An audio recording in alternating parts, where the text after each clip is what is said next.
I'm Charadamini Prarachi, and now let's move on to the headlines for tonight's news. President says the government is set to extend fullest assistance to identify and resolve issues relevant to the export industry. Prime Minister receives a letter from Madirigiriya. Suspects related to the murder of the chairman of the National Three-Wheelers Association taken into remand custody. A relief package to uplift the tourism industry. Constructions of the Colombo Port City project recommenced. Lockdown regulations in Brazil have been lifted.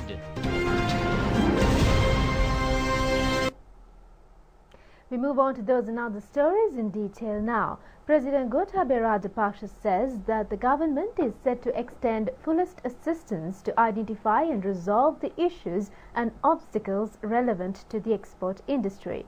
The challenge before the exporters is to show results by expanding the export sector, which is at present limited to a range of few items to greater heights, aiming the international market. The President made these remarks during a meeting held with leading exporters at the Presidential Secretariat this morning. The meeting was called to apprise the exporters on the current steps taken by the government to revive the economy while the country is returning to normalcy and to identify issues in the sector. The COVID-19 pandemic has caused an adverse impact on each sector of the economy. With the gradual resumption of day-to-day activities followed by the successful mitigation of the virus, the economy is rebounding beyond expectations. President pointed out the country has a few export businesses which surpasses $1 billion in foreign exchange income. The President added that opportunities are available to expand the sector. President said that he firmly believes that the country's exporters, with their broad knowledge in management and marketing, will be able to conquer this market. The President emphasized that the exporters will also have the responsibility of strengthening the economy rapidly with a new vigor. The President also commented on the criticism of the society on the contribution of the public and private banking sector for the economic revival of the country.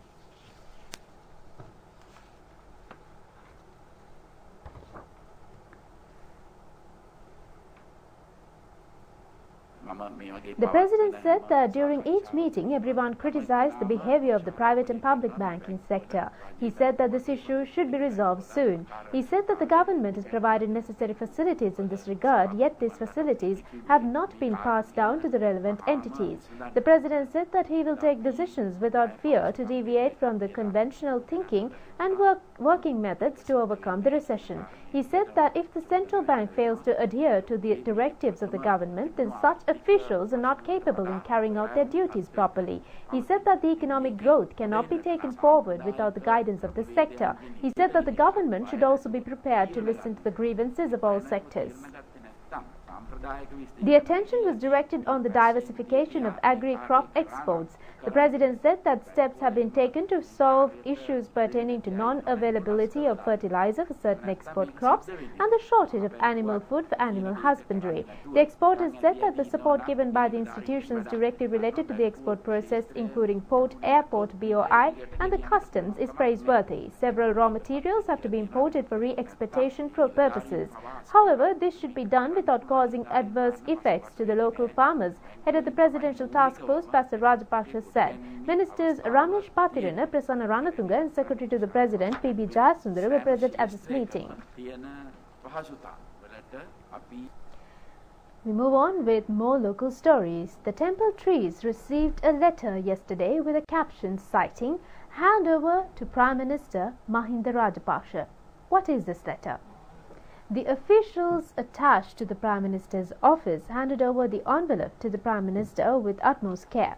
The Prime Minister opened the envelope to find a handwritten letter along with a 5,000 rupee note. The letter was drafted by an 86-year-old resident of Madirigiriya Polannarua, S.B. Hevahata. He was a former member of a village council.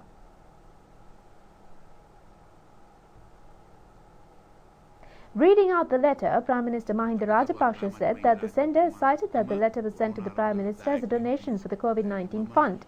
Reciting the letter, the Prime Minister said that the sender is an 86-year-old person who is unable to move as he is bedridden due to an illness. The sender has requested the Prime Minister to include him in the COVID-19 fund with the 5,000 rupees donation he has sent to the Prime Minister. The centre has also said he was surprised with the introduction of the relief packages for general public when the economy in the country is in turmoil. He has cited in his letter that he would not forget the assistance provided by the Prime Minister. The Prime Minister said that he might have done something worthwhile for the centre at the time in the past. He said that he had thought to hand over the donation to the President on his birthday. He said that this gesture brings out the positive mentality of the general public in the country. And meanwhile, the work related to the Colombo Port City project recommenced after a prolonged pause since the COVID-19 outbreak. This project is the largest investment project initiated by a single corporation in the country. Special health protective program has been initiated in the protected site to curb the COVID-19 spread. Director of the Port City project, Nimal Prabhat Gonaduwa, said that more than 1,000 workers had left the project site following the imposed curfew on March 20th. However, a total of 400 Chinese and Sri Lankan workers have engaged in essential constructions of the project. The rest of the employees have reported to work after a 2-week quarantine period. In the meantime, PCR tests have been carried out twice a day.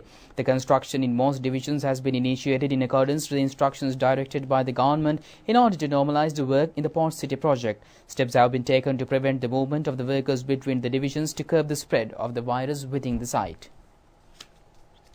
Constructions of the first passenger bridge at the water stream which beautifies the port city have been completed partially. The city will consist of 10 such bridges. The Colombo Port City project, constructed in accordance to a sustainable eco-friendly city development plan, is comprised of a public garden which will be 9 times the size of the golf face green. The construction of the 2-kilometer-long coastal belt new has also been completed. The 32-acre coastal region will be opened for the next year. The priority in the Colombo Port City will be given for pedestrians and cyclists as the city is built in accordance to a sustainable, eco-friendly city development plan. The project expected to generate over 83,000 job opportunities and will be the focal point of the smart city concept in the country. A total of 1,150 COVID-19 patients have fully recovered and discharged from hospitals thus far. Within the past 24 hours, 28 COVID-19 patients were discharged upon recovering fully. Meanwhile, 7 patients with COVID-19 was detected in the country today. All the confirmed cases reported today were reported as Navy personnel. The Ministry of Health has confirmed that a total of 1,150 COVID-19 patients have fully recovered and discharged from hospitals at present. The percentage of the total number of patients recovered from the disease stands at 61.33%. So far, a total of 715 COVID-19 infected patients are still under medical care in hospitals. This is a percentage of 38.17%. A total of 11 deaths related to COVID-19 has been reported in the country thus far, which stands at 0.58%. Meanwhile, handing over of 50,000 litres of disinfectant liquid for security forces was held at the Colombo Petroleum Storage Complex. It was held under the patronage of Defence Secretary, retired Major General Kamal Gunaratne. Chairman of the Ceylon Petroleum Storage Terminal Company, Mohammed Uwais Mohammed, was also present at this occasion. And meanwhile, CoCabinet spokesman Minister Dr. Bandulu Gunawardena says that the assault on the protest held in front of the US Embassy was not carried out under directive of the government. He made these remarks while speaking at a media briefing held to announce the cabinet decisions at the Government Information Department today.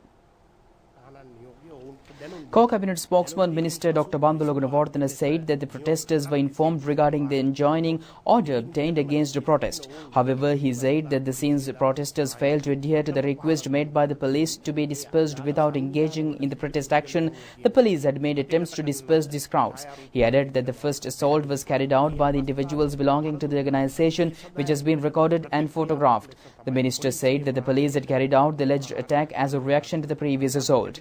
However, he said that the President or the Cabinet of Ministers would not condone the actions of the police during the situation. He said that the President had instructed to disperse the crowds using alternative methods without resorting to such attacks. He said that the relevant parties engaged in this altercation had been directed for 14 to 21-day quarantine process under the quarantine laws. තමයි කරන්නට වෙන්නේ. උද්ඝෝෂණයක් වන්නට පුළුවන්, අවමගුල් උත්සවයක් වෙන්න පුළුවන්, මංගල උත්සවයක් වෙන්න පුළුවන්. මේ සියල්ල In an announcement issued by the police headquarters, the police personnel whom were on duty to disperse the protest have been directed to the quarantine. Accordingly, 30% personnel, including the officer in charge of the Colombo police, have been directed to the Athidia quarantine centre. Director General of Health Services Dr. Anil Jasing emphasized on the importance of preventing unnecessary public gathering during the pre-COVID-19 period. The inquiring committee appointed to investigate alleged irregularities in the ETI investments met President Gotabaya Rajapaksa at the Presidential Secretariat today. The committee informed the President that the ETI investments had not followed the proper procedures in their conduct from its inception. It had invested its assets in other institutes and at the same time it had not been supervised by the central bank, the committee pointed out. President Rajapaksa instructed the committee to investigate into the irregularities in depth and pay more attention to return people their deposits immediately. The central bank cannot evade its responsibility in this matter, President emphasized. The central bank is obligated to protect depositors if any irregularities are discovered in a financial institution. The central bank has failed in its duty, the President said. Retired Supreme Court Judge K.T. Chitrasiri chairs the three-member committee. The other members are retired Solicitor General Suhada Gamlath and senior banker D.M. Gunasekara. Secretary to the President P.B. Jayasundara also participated in this meeting.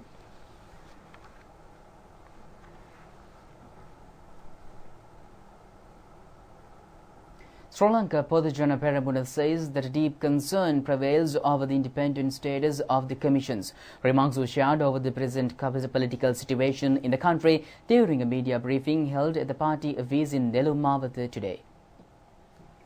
Former MP Anuradha Jayaratne said that a deep concern prevails in the society over the independent status of the commissions. He said that the first IGP appointed from the police commission of the country spent a considerable amount of time in jail. He said that considering the statements made by the members of the election commission, a severe criticism has surfaced in the country in this regard. 8 suspects taken into custody in connection to the murder of the chairman of Lanka Self-Employed Professionals National Three-Wheeler Federation, Sunil Jayawardena, have been remanded till June 25th. They were remanded after producing them before the Nugegoda Magistrates Court. Police spokesman said that the suspects will be produced before an identification parade on the same day. Mirihana police said that the alleged assault had taken place in front of a private financial company situated in the Olcott Tower Road, Mirihana, Nugegoda, around 5:40 p.m. yesterday. The preliminary investigations have revealed that the alleged assault had taken place when the deceased person had visited the leasing company to discuss over a leasing issue of one of his close associates. One of the individuals who had allegedly assaulted late Sunil Jayawardena had bludgeoned him with a club. Sunil Jayawardena succumbed to the injuries sustained after he was admitted to the Colombo South Teaching Hospital. The 53-year-old is a resident of Thanayama Road, Casbavel. He was also expected to contest in the general elections as an independent candidate. And meanwhile, Cabinet of Ministers has granted approval for a relief package to normalize the tourism sector collapsed due to the COVID-19 pandemic. The proposal was presented by Minister Prasanna Ranatunga. Under the package, loan facilities will be extended at 4% interest for the payment of salaries to the employees of the tourist hotels, destinations management companies and travel agents registered with the Sri Lanka Tourism Development Authority up to 20,000 each for 6 months. The loan has a grace period of 2 years for repayment and should be paid off in 5 years. Also, Cabinet has approved the insurance of 20,000 rupees per person for SLTDA registered tourist guides and 15,000 rupees for registered drivers. A decision has been taken to allow the settlement of water and electricity bills in 12 installments, and necessary authorities have been informed not to disconnect relevant services until such time. Concession period to pay the tourism-related rental taxes has been extended to 12 months and no levies will be charged for the delays occur in payment.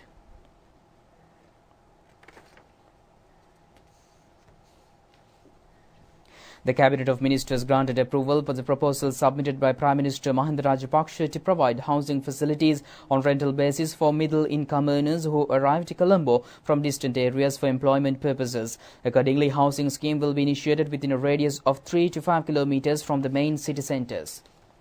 Plans have been made for the courts to consider bail application through video technology. The proposed measure has been initiated in 12 locations in 23 court chambers in Colombo districts and 4 prisons under the first phase, considering the present situation in the country and the attacks carried out during the transportation of inmates in remand custody. The Cabinet of Ministers approved the relevant proposal presented by Minister Nimal Suripala de Silva.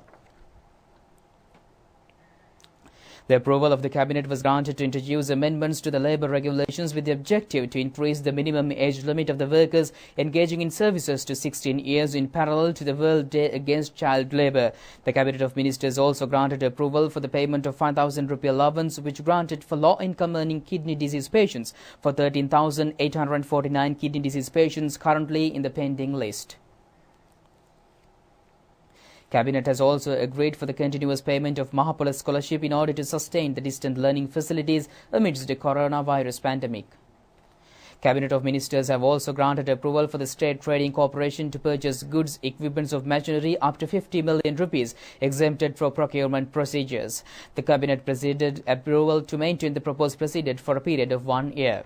The Cabinet of Ministers granted approval to re-initiate the Suraksha Student Insurance Card through Sri Lanka Insurance Corporation for a period of 3 months until a suitable insurance institute is selected. The proposal was tabled by Minister Dalasalaha Peruma.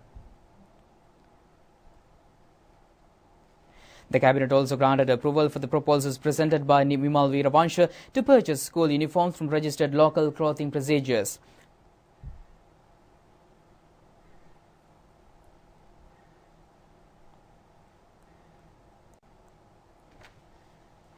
Five-day week has been introduced for the postal services. Minister Bandula Gunawardena said that process will be in effect for a period of 3 months.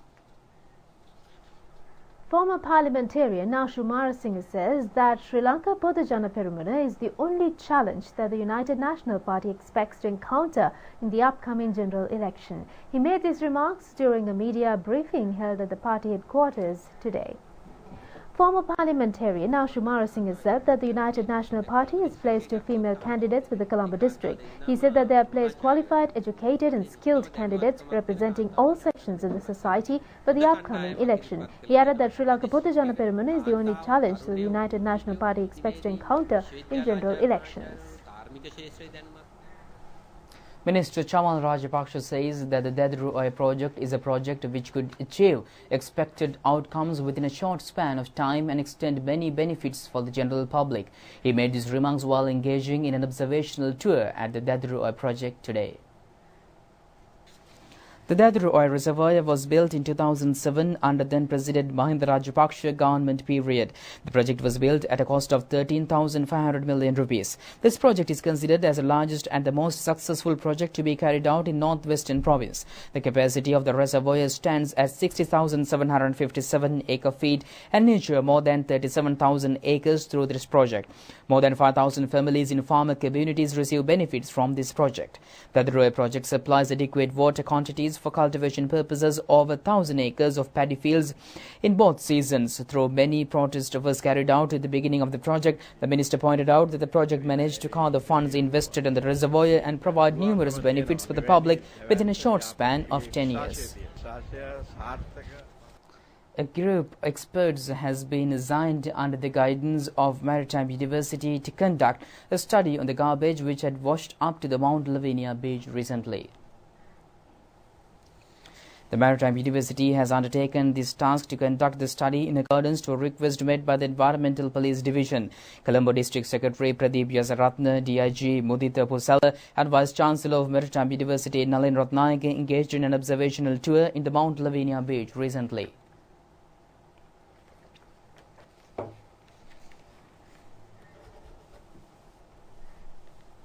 I'm Professor Nalin Ratnayaka and I'm a coastal oceanographer. I'm the Vice Chancellor of Ocean University. Today we came to the coastal area of the Mount Lavinia beach to study what is going on. After the nourishment, I want to understand what is going on. So what we have observed is still the natural beaches have not developed. Natural slopes have not developed. Because of that, the sedimentation is not that very clear. Because of that, the observed garbage problem is also because of that. With the high tide, especially during the full moon Poya day, the tides are much higher. We call it spring tides.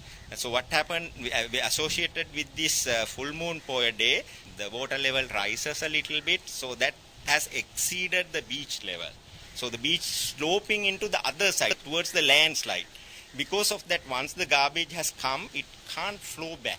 But with time, I am sure, with time, beach should become a natural dune system. Anywhere in the world, when they carry out nourishment projects, whatever nourishment projects, the beaches, it takes some time to become a part of natural system. It would become more natural, and with time, I think the garbage, whatever we put into the ocean coming from rivers and wherever, it would distribute everywhere equally. Now here it seems to be concentrated because the beach slopes have not, stabilized accordingly. So that is the main criteria. And with that, we conclude tonight news. Do it tomorrow at the very same time. Stay safe. Good night. Good night.